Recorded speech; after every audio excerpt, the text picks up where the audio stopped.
कि भैया रेलवे के जितने भी शेयर हैं बहुत टॉप पर थे 2024 में।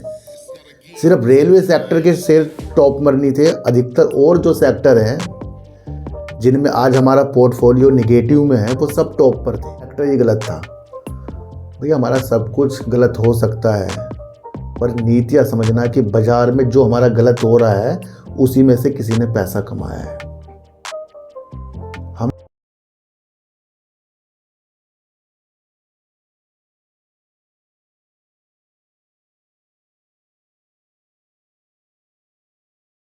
नमस्कार, मैं स्वागत करता हूं आपका अपने ही चैनल पर जिसका नाम है सार्थक बाजार से। आज हम दो रेलवे के जो शेयर हैं उनके ऊपर बातचीत करेंगे।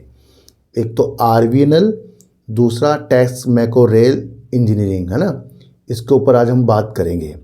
जैसे दोनों कंपनी जो है रेलवे के लिए वर्क करती है और दोनों कंपनी देश विदेशों में अपनी धूम मचाने के लिए तैयार हो रही है। दोनों ने आपस में ज्वाइंट वेंचर के साथ एक न्यूज़ दी है, उस न्यूज़ को भी समझ लेंगे। उससे पहले देखेंगे कि भैया रेलवे के जितने भी शेयर हैं बहुत टॉप पर थे 2024 में। सिर्फ रेलवे सेक्टर के शेयर टॉप पर नहीं थे, अधिकतर और जो सेक्टर हैं जिनमें आज हमारा पोर्टफोलियो निगेटिव में है वो सब टॉप पर थे। अच्छा, जिनके शेयर अब निगेटिव में हैं, जो अच्छे वाले भी हैं, अच्छे वाले भी इन्होंने निगेटिव है ना, तो क्या विधि थी हमारी कि भैया हमने इसको बहुत दूर तक के देखना है। पर 2024 में ही अगर हम देखें तो कई शेयरों ने टॉप लगाए हैं। अब 2024 के बाद जैसे ही बाजार धीरे धीरे नीचे आया, 2025 में बहुत रुला दिया। अब 2026 चल रहा है, करीब करीब 1.5 साल हो रहे हैं और पोर्टफोलियो हमारा रेड हो रहा है। और काफ़ी लोग हमें पट्टी पढ़ाएंगे कि हमने शेयर का जो सिलेक्शन कर लिया गलत कर लिया, हमारा सेक्टर ही गलत था। भैया हमारा सब कुछ गलत हो सकता है पर नीतियाँ समझना कि बाजार में जो हमारा गलत हो रहा है उसी में से किसी ने पैसा कमाया है। हमारा गलत इसलिए हो रहा है क्योंकि हमने बहुत जल्दी करोड़पति देखने के सपने देख लिए। हमारा गलत इसलिए हो रहा है कि जहां हम एंट्री करी है उसे हम कई गुना देख रहे हैं पर हमने उसका टॉप नहीं देखा कि जहां हम खरीद रहे हैं वो बहुत ऊपर है अभी, और गिरावट कभी ना कभी होगी, उछाल कभी ना कभी होंगे। तो कोई आरवीएनएल को कह रहा है कि भैया मैं डूब गया। भैया आरवीएनएल का शेयर 40 से नीचे था, 647 का हाई 2024 में लगा है, अपने आधे पर चल रहा है। समझो, हर तरफ से किसी ना किसी ने कमाया है। टैक्स मैको रेल का शेयर 297 का हाई था जुलाई 2024 में, आज 111 है, नीचे ही है। तो अगर ये दोनों कंपनी के शेयर नीचे हैं तो क्या इनके जो वजूद ये वर्क कर रहे हैं वो बेकार है?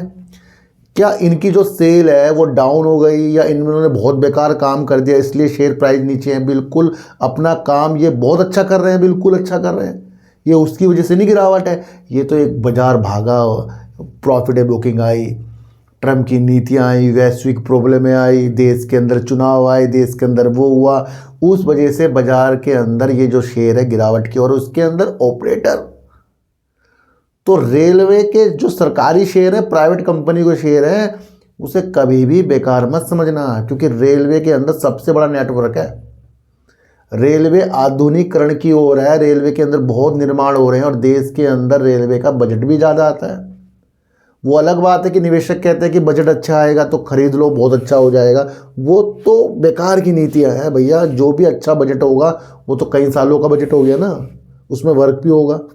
तो आज अगर आरवीएनएल आधा है तो वो इसलिए ख़राब है लोगों के लिए कि एक तो गलत एंट्री, दूसरा एंट्री भी करी तो ये सोच कर कि 4 गुना हो जाएगा, बट किसी ने टॉप नहीं देखा कि टॉप भी तो बन रहा है ना। भैया जो दूर तक देखेगा, चाहे वो टॉप पर ले ले, वो दूर तक अगर देख रहा है और एवरेज कर रहा है तो उसका जो टॉप है ना वो उसके बराबर हो जाएगा, ये समझ लेना। परेशान कौन है? जल्दबाजी वाले, हड़बड़ तड़बड़ी जिसके अंदर है वो परेशान है बाजार के अंदर। तो ऐसा कोई सा भी शेयर नहीं है 2024 में जिसने टॉप लगाया और नीचे आ रहा हो। अधिकतर शेयर नीचे है, कुछ जो है वो ऊपर भी है। तो ये हलवा नहीं है बाजार में जो आएगा उठाएगा खाएगा लेगा और रहेगा, मन कर रहा नहीं कर रहा जी इस पर बाजार चलेगा। ये बहुत गुमराह वीडियो आपने देख ली लोगों की, उसको मत समझो भैया, वर्क समझ लो। कोई भी हमें अमीर करने के लिए बाजार के अंदर शेयर नहीं बना है। आरवीएनएल बिल्कुल बेकार नहीं है, टैक्स मैको बिल्कुल बेकार नहीं है, आईआरसीटीसी, आईआरएफसी कुछ भी बेकार नहीं है। रणनीतियाँ बेकार होती हैं, और अगर ये कोई समझ ले तो भैया ये हम बहुत आगे जा सकते। तो 647 का आरबीएल का हाई था, टैक्स में को रेल का हाई था 297 का, आज 111 में मिल रहा है आपको, और दूसरा 311 मिल रहा है, आरबीएल मिल रहा है। देखो सर आरबीएल क्या वर्क करती है, देखे जाए तो इंफ्रास्ट्रक्चर कंपनी है, जो पुलों बनाती है कंपनी, जो दोहरीकरण करती है, विद्युतीकरण करती है, जो पुराने ट्रैक होते हैं उनको और बढ़ाती है, उनको डबल करती है। तो कहीं ना कहीं देखा जाए तो ये बहुत बेस्ट वर्क है जो देश के अंदर आधुनिकीकरण जैसे इंजीनियरिंग प्रोजेक्ट को पूरा करती है। तो इसको ज़रूरत है देश के अंदर, तो ये आप समझ कर चलना। अगर हम टैक्स मैको इंजीनियरिंग लिमिटेड का बारे में समझें तो मुख्य रूप से ये क्या करता है, ये माल के डब्बे बनाता है। मालगाड़ी होती है ना, उसके जो डब्बे होते हैं, वैगन्स होते हैं, उसका निर्माण करता है। वो कितना ज़रूरी है, मालगाड़ी के द्वारा अगर डब्बे को अगर आप देखें तो उसके अंदर खाद्य सामान हो गया, सीमेंट हो गया, कोयला हो गया, पैट, ये सारी चीज़ें जाती हैं। तो उसका ही कंपनी ये निर्माण करती है। काम कैसा है, बेस्ट है ना, पर प्राइस नीचे है, इसलिए लोगों को बेकार लग रहा है। पर वही में विधि है ना भैया, अगर आप इस हिसाब से चलोगे, वो गिर गया तो वो बेकार है, वो उठ गया तो वो अच्छा है। भैया ये हमें उलझाने वाले काम है, तो आप ये समझ कर चलना। दूसरा बताऊं तो कोच हो गया, लोकोमोटिव पार्ट्स हो गया, और स्टील कास्टिंग का निर्माण करती है कंपनी। एक प्रमुख इंजीनियरिंग कंपनी है ये पुलों, रेल, ईपीसी परियोजना और हाइड्रो मैकेनिकल उपकरणों का भी काम करती है, और देश में नहीं विदेशों में भी काम करती है। भैया देखो, अगर कोयला, सीमेंट और स्टील के लिए ले जाने के लिए विशिष्ट फ्रंट वैगन बनाती है, कितना इंपॉर्टेंट चीज़ होगा। देश के अंदर इंफ्रास्ट्रक्चर बढ़ेगा तो इन सब की जरूरत पड़ेगी। रेलवे ट्रैक और पुलों के लिए स्टील गार्डर बनाती है, ईपीसी में वर्क करती है, अन्य रेलवे पुर्जे पे काम करती है, सिग्नल उपकरण बनाती है। तो इन दोनों कंपनियों के अंदर विशेषताएं समझनी है कि कंपनी किस चीज़ में वर्क कर रही है। हाई भले कंपनी लगाए थे, पर कितने नीचे से लगाए थे ये सब भूल गए। भाई कोई ना कोई तो कमाएगा ना। अगर ये आप सोचे कि सिर्फ मैं ही कमा रहा हूँ, दूसरा ना कमाए, दूसरे का माइंड अलग है, हमारा अलग है। दूसरे तो लॉस में भी चुप बैठे हैं, हम बैठते नहीं, क्योंकि हमें तो बहुत अमीर बनना है।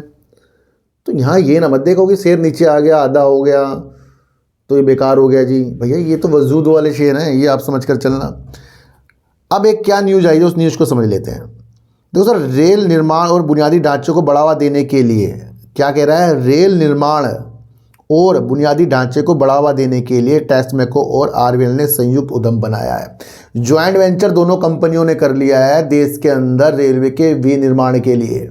तो रेलवे की मजबूती के लिए दोनों कंपनियों ने अपना वर्क कर लिया है, ताकि भारत की रेल विनिर्माण क्षमता को मजबूत किया जा सके। कंपनी कह रही है, दोनों चीज़ें बोल रही हैं, और वैश्विक बुनियादी ढांचे में अपनी उपस्थिति का विस्तार करने के उद्देश्य से अपनी रणनीतिक साझेदारी की औपचारिक रूप दिया जा रहा है। यानी कि देश तो काम करेगा ही भारत में, भारत के अलावा भी बाहर ये वर्क करेगा। जैसे ये जो ज्वाइंट वेंचर है, भारत और विदेशी बाजारों में उन्नत रोलिंग स्टॉक सेगमेंट पर वर्क करेगी कंपनी, और ईपीसी इस तरीके के अन्य प्रोजेक्ट पे कंपनी वर्क करेगी।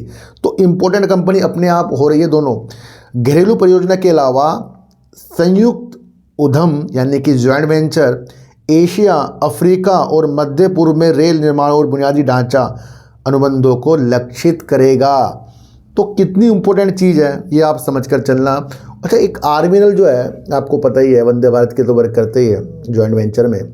दूसरा कई चीज़ों के साथ मेट्रो के लिए भी कंपनी वर्क करती है, बहुत सारी चीज़ों में कंपनी वर्क करती है ना, निर्माण में वर्क करती है, दोहरीकरण हो गया, विद्युतीकरण हो गया, पुल हो गया, बहुत वर्क कर रही है। एक इसकी परियोजना चल रही है बहुत बड़ी, जो उत्तराखंड में चल रही है। और क्या चीज़ न्यूज़ आ रही है इसको समझो। आरबीएल के सीएमडी के अनुसार ऋषिकेश कर्णप्रयाग रेल परियोजना दिसंबर 2028 तक पूरी होने की संभावना है। करीब करीब अब 2 साल लगेंगे, और ये परियोजना आरबीएल की बहुत महत्वाकांक्षी परियोजना है, जिसके अंदर कई सुरंग और कई पुल का निर्माण होगा इसमें। तो ये सीएमडी बोल रहे हैं कि 2 साल लगेंगे। तो ये छोटे छोटे वर्क करने वाली कंपनियां नहीं है। आज हमें भले ही 300 में शेयर लग रहा हो, 200 में भी जाए, 400 में जाए, भैया हमें प्राइस से तो मतलब नहीं है। फ्यूचर क्या है, देखो सर, जब आप अपने फ्यूचर को सिक्योर करने लग जाएं, तो आज में जो हो रहा है, आज में जो भी चीज़ हो रही है, उस पर आपको विशेष ध्यान देना चाहिए कि ये फ्यूचर में क्या इफेक्ट डाल सकती है। क्यों? क्योंकि अगर आज गिरावट हो रही है, और उस गिरावट का मकसद ये है वैश्विक प्रॉब्लम, इधर उधर की प्रॉब्लम, कंपनी की काम की कोई प्रॉब्लम नहीं है, अन्य प्रॉब्लम की वजह से या प्रॉफिट बुकिंग हो गया, तो फिर आप फ्यूचर नहीं बना सकते। क्यों? क्योंकि फिर तो आप आज देख रहे हो ना, और आज गिरावट दिख गई, उससे आप टेंशन में आ गए। कई ऐसे शेयर हैं जो अपने हाई से आधे हुए हैं और आधे होने के बाद कई गुने हुए हैं। तो जिन्होंने उस आधे में अपना फ्यूचर देखा होगा तो वो फ्यूचर में आज बैठे होंगे अच्छे। तो फ्यूचर ऐसा नहीं देखा जाता कि गिरावट होगी तो बेकार हो गया शेयर। भैया किस वजह से गिरावट हो रही है, कुछ काम खराब हो गया या कुछ और ख़राब हो गया, तो ये आप समझ कर चलना है। इससे पहले मैंने आपके लिए एक वीडियो बनाई है, शायद इस वीडियो के बाद या इससे पहले आएगी, वो है ओला के ऊपर है सर। और दूसरी जो ट्रम्प ने अभी टैरिफ के ऊपर जो चीज़ें उनके साथ हो गई है, जिसे सुप्रीम कोर्ट ने कह दिया भैया गैर कानूनी चीज़ें की थी ट्रम्प ने टैरिफ के लिए, उस पर कुछ चीज़ें समझाई है, वो भी आप समझ लेना। आज की वीडियो आपको क्या समझ खा के गई है एक बार मुझे ज़रूर बताना। किसी को भी खरीदने बेचने की नीतियाँ भैया मेरे चैनल पर बिल्कुल भी नहीं है। मेरा कोई टेलीग्राम कोई व्हाट्सएप ग्रुप नहीं है और ना ही आज तक मैंने बनाया। तो सर सच्ची वीडियो देखिए, अच्छी वीडियो देखिए, समझ कर देखिए, चींटी को आटा दीजिए, गाय को रोटी दीजिए और अपने बच्चों को ज़्यादा से ज़्यादा प्यार कीजिए, क्योंकि बच्चे ही आपकी मासूमियत से किस्मत पलटेंगे। तो फिर मिलेंगे आपसे नई वीडियो के साथ, जब तक के लिए नमस्कार।